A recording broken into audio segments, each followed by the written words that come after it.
सहरसा जिले के बनगांव थाना अंतर्गत एक गांव है जिसका नाम है वासुदेव।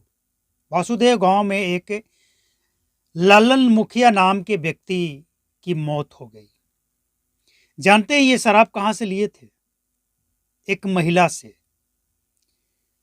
गुरुवार को 500 रुपये का शराब और शुक्रवार को 100 रुपये का शराब। और महिला शराब बेचती थी पोलोथीन में पैक। पैसा ललन मुखिया ऑनलाइन पेमेंट किए थे। ये परिजनों का आरोप है, दावा है। इसके बाद ललन मुखिया की हो जाती है मौत। पुलिस प्रशासन का कहना है कि जब पोस्टमार्टम रिपोर्ट आएगा तो ही पता चलेगा कि मौत कैसे हुई है। लेकिन सवाल ये है कि एक महिला से शराबबंदी वाले बिहार में, जहां नीतीश कुमार दावा करते हैं कि जीविका महिला के कहने पे हमने बिहार में शराब बंद किया है, और वही महिला शराब बेच रही है। ऑनलाइन पेमेंट हुआ है, यह भी एक प्रूफ है। 500 रुपये का गुरुवार को, 100 रुपये का शुक्रवार को। बाकी पोस्टमार्टम रिपोर्ट में सारा खुलासा होगा। लेकिन सवाल ये नहीं है, सवाल ये है कि और किसका इंतजार है? आपने बिहार पुलिस पे भरोसा किया। बिहार पुलिस शराबबंदी के नाम पे क्या कर रही है पूरे देश को पता है। सिर्फ बिहार को ही नहीं, पूरे देश को पता है। जीविका जिसके इशारे पे आपने शराबबंदी किया है, जिससे आप हर साल मिलते हैं, प्रगति यात्रा, स्वाभिमान यात्रा और क्या क्या यात्रा करके, उसमें भी महिलाएं होती है शामिल। महिलाएं से जाकर आप मिलते हैं, आपको भरोसा है, और ये जो शराब खरीदा गया है महिला से खरीदा गया है। तो अब किसका इंतजार है? किस पे भरोसा है और कैसे भरोसा है? हम एक बात हमेशा बोलते हैं कि किसी भी गांव, कस्बा, शहर में अगर शराब बिकता है तो पुरुष को पता हो या ना हो, घर के वो पुरुष जो शराब नहीं पीते हों, लेकिन महिला को सब पता होता है। कौन शराब बेचता है, कौन पीता है, कहाँ बनता है, कहाँ से आता है। लेकिन नीतीश कुमार को इसके बारे में किसी भी जीविका समूह के महिला ने जानकारी नहीं दी। और इससे पहले 2 महिलाओं को जो पकड़ा गया वो भी शराब बेचती थी। इसके बाद ये सहरसा बनगांव थाना के वासुदेव गांव की महिला,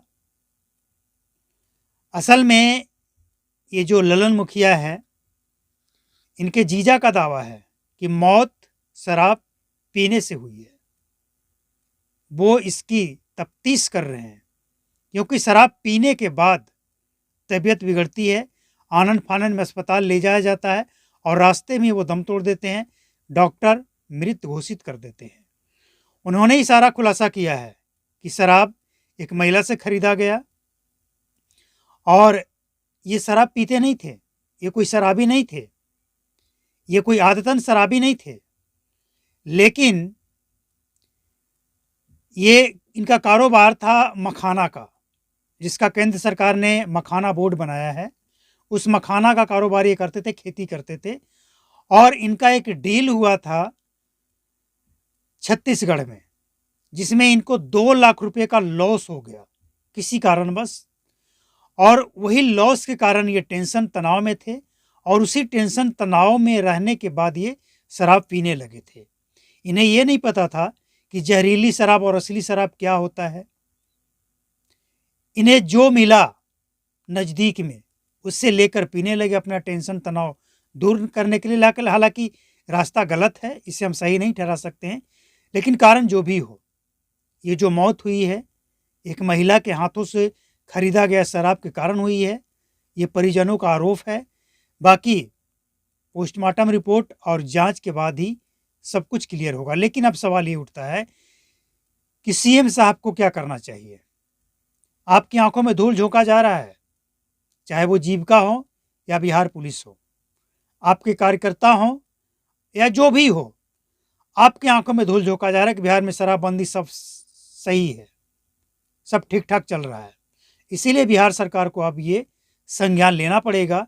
कितने लोगों का जान लेंगे आप? कब आप यकीन करेंगे कि जहरीली शराब से भी लोगों की मौत हो रही है? हो सकता है आप परिवारजनों को 4 लाख रुपया मुआवजा दे दें, लेकिन क्या इससे उनके बच्चों का भविष्य संवर जाएगा? क्या एक खोए हुए पापा, पति, बेटे का कमी दूर हो जाएगा? सवाल बहुत है, जवाब नहीं है किसी के पास। इसीलिए सरकार को अब आगे रिस्क नहीं लेना चाहिए और सख्ती से ऐसे लोगों पे कार्रवाई करनी चाहिए, सख्ती से बंद होना चाहिए। क्यों बिके जहरीली और नकली शराब? जब शराब बंद है तो फिर बंद है, ना कोई नकली ना कोई जहरीली, किसी भी तरह का कोई शराब, कोई मादक पदार्थ, कोई ड्रग्स, कोई चरस, गांजा, भांग, अफीम कुछ भी नहीं बिकना चाहिए। तब जाकर ये कहा जाएगा कि बिहार में पूर्ण शराबबंदी है और इसका फायदा लोगों को मिल रहा है। पिछले दिनों बेतिया में मौतें हुई और हर हफ्ते कहीं न कहीं से जहरीली नकली शराब से मौत की घटना होते रहती है, लेकिन इसके बावजूद बिहार सरकार के कानों पर जू तक नहीं रेंगता है। टेंशन और दिक्कत वाली बात ये है कि आपको जनता की आवाज़ क्यों नहीं सुनाई दे रहा है? जनता जो कह रही है आपको क्यों नहीं समझ आ रहा है?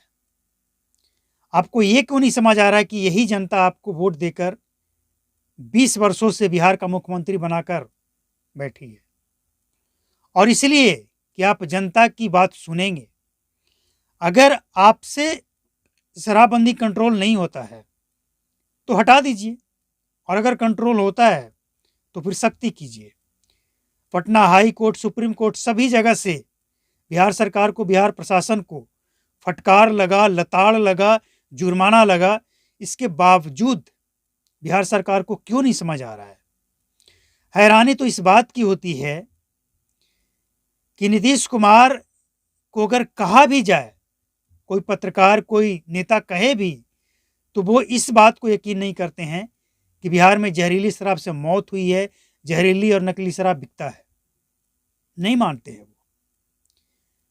अब ये बात अलग है कि चाहे जिसका भी दबाव हो, वो शराब से मौत होने वाले परिवारों को 4 लाख रुपया मुआवजा देने को तैयार हो गए हैं, लेकिन इससे परिवार का समस्या खत्म नहीं होता है।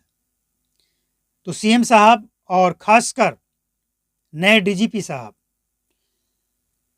सीएम साहब की तो जिद है, लेकिन आप तो समझिए कि जो मौत हो रही है कहीं ना कहीं आपके विभाग के सिस्टम फेलियर के कारण ये नतीजा है बिहार का।